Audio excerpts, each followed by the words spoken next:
I'm 81 years old, and 35 years ago I got lost in the mountains. For 3 days and 3 nights I stayed without eating, drinking, or shelter.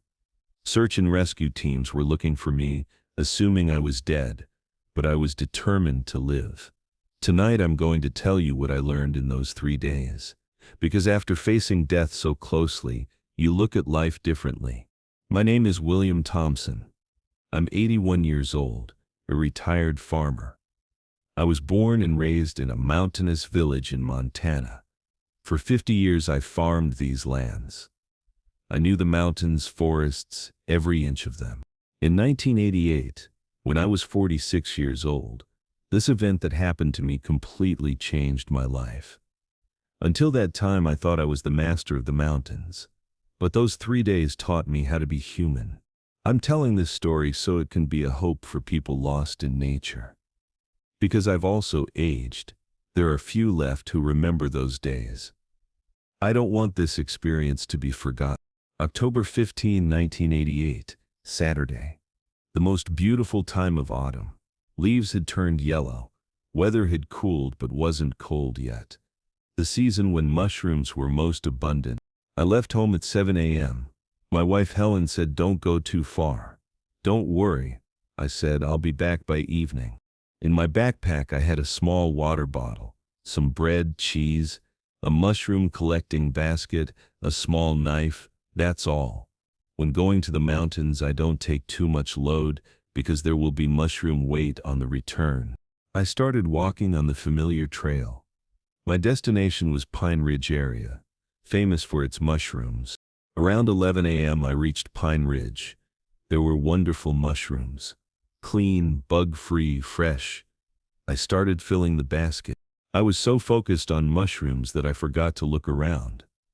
I followed the mushrooms, moving forward. Around 2 p.m. when I raised my head I realized nothing looked familiar. How could this be? Getting lost in mountains I'd been coming to for 30 years.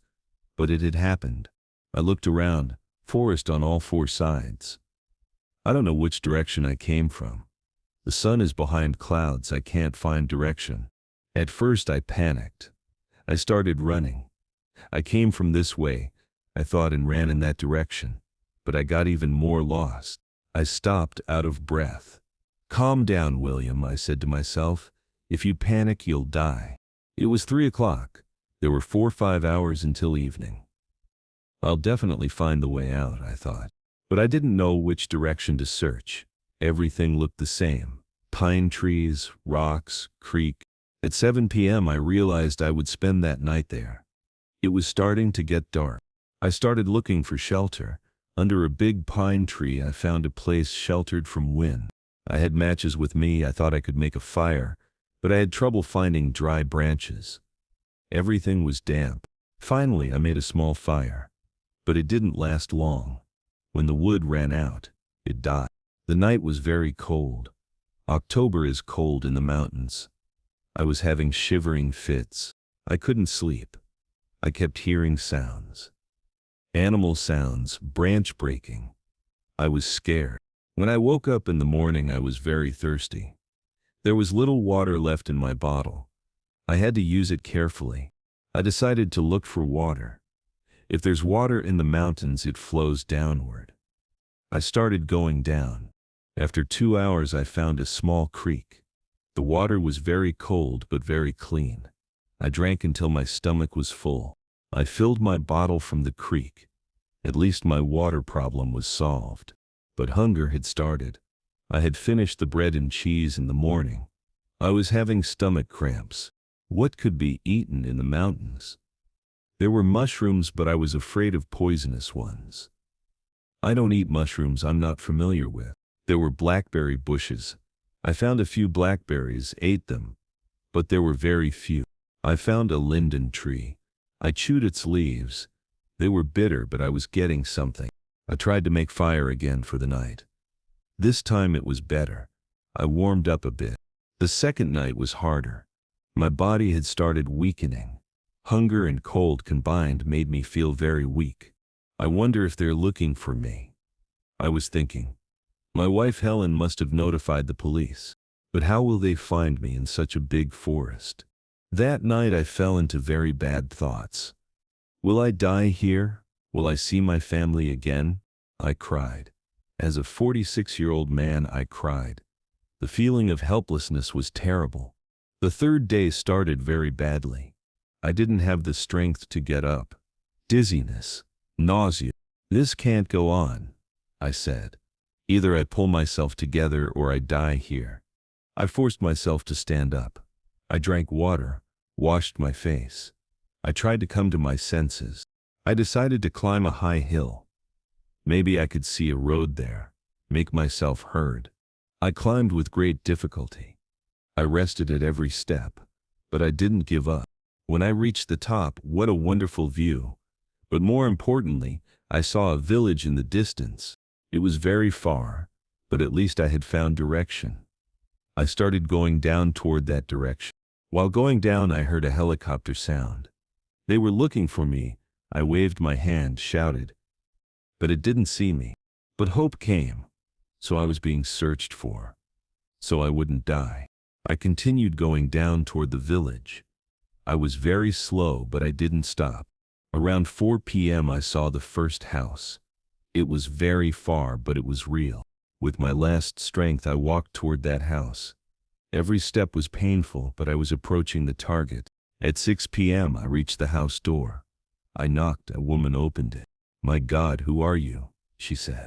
"I got lost for 3 days," I said, and collapsed. That woman took me inside, gave me water, fed me soup, called the police. "We found the missing farmer," she said on the phone. An hour later, police came. I was taken to the hospital by ambulance. The doctor said, "Miracle.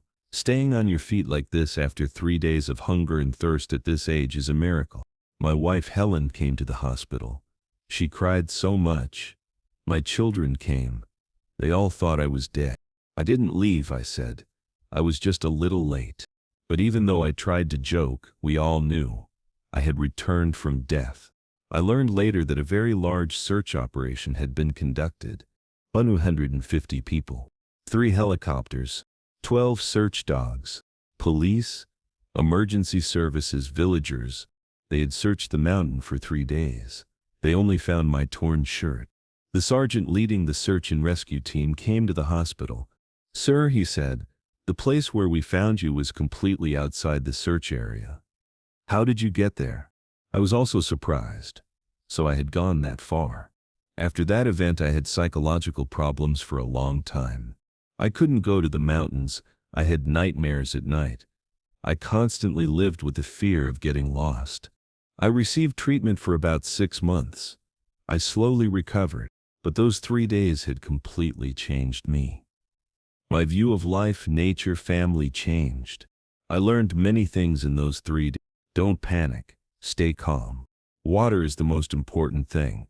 If you find water, you'll live. Shelter is important. Protect from cold.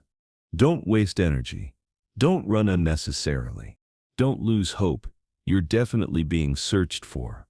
After this experience, I learned survival techniques. Finding water. Go downward. Water flows down. Shelter. Find a place sheltered from wind.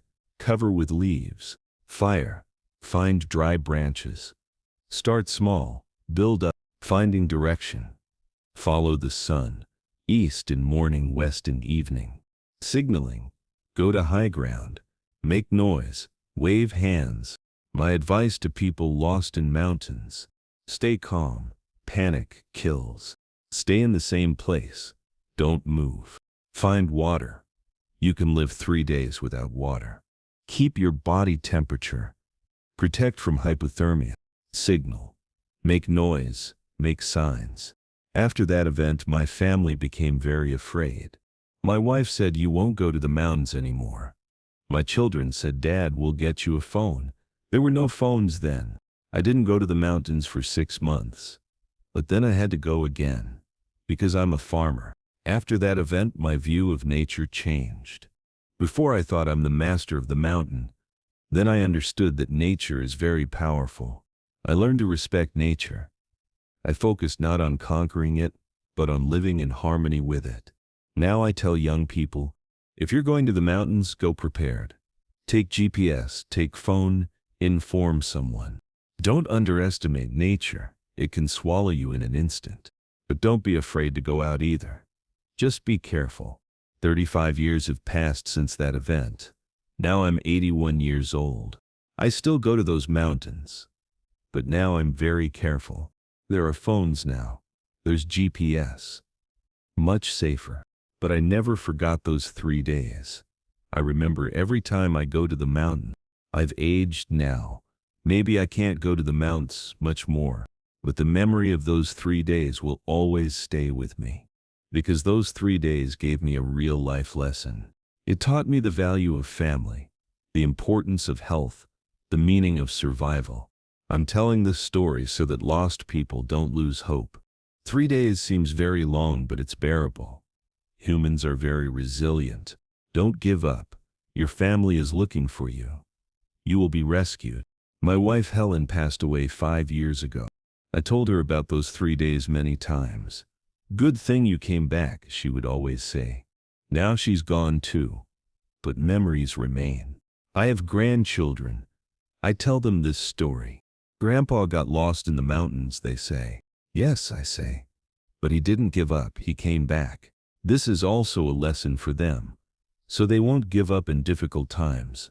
I'm telling this story at 81 years old. Maybe this will be my last telling. That's why I told it in detail. I hope it gives hope to everyone lost in the mountains. Because I stayed 3 days at 46 years old and came back. You can come back too. Don't give up. Nature is powerful, but humans are powerful too. Both can live together. With respect. With love.